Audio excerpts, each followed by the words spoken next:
Rufaro kwamuri, rufaro kwamuri, rufaro kwamuri.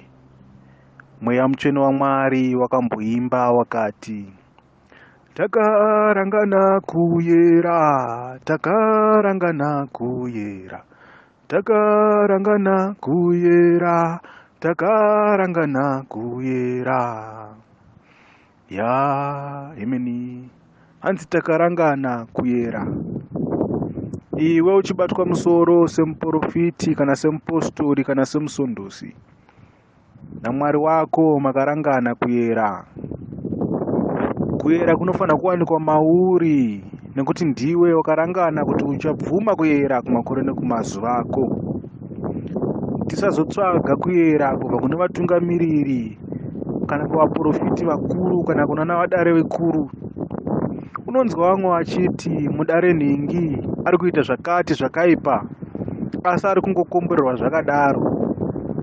Saka vanhu vakukopa zvivi, vakutoita zvivi zvekukopa kuti inga mutungamiriri nhingi wani anozviita wani, isingatadziswe nei tiri vapostoriwo. Musakope zvivi kubva kune vakuru venyu. Mukuru wenyu akarasika anonamatirwa, akanzi anotonamatirwa kuti adzoke munzira. Hamuzonongedza kuti nhingi anopomba. Saka neniwo makarangana kuyera, iwe naMwari wako. Zvakanzi vane nhaka yemuteuro havambonetsi.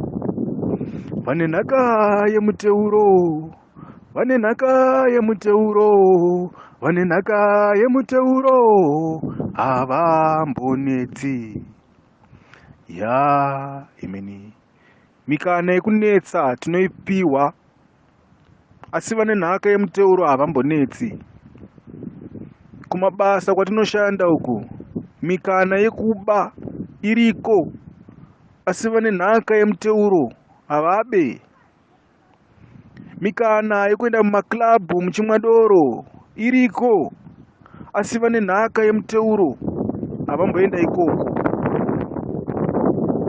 Saka chizvibvunza mupostori waMwari, uchapiwa mukana wekuba kana mukana wekutadzira Mwari, zvibvunze kuti ndine nhaka yemuteuro here, ndichanetsa here, ndichaba here, kana kuti ndichateedzera zvinodiwa.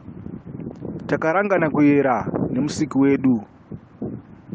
Vane nhaka yemuteuro, vane nhaka yemuteuro, vane nhaka yemuteuro havambonetsi.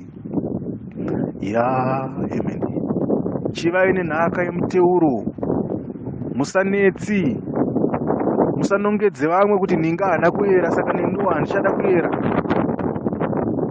Yera mangwanani, yera masikati, yera manheru.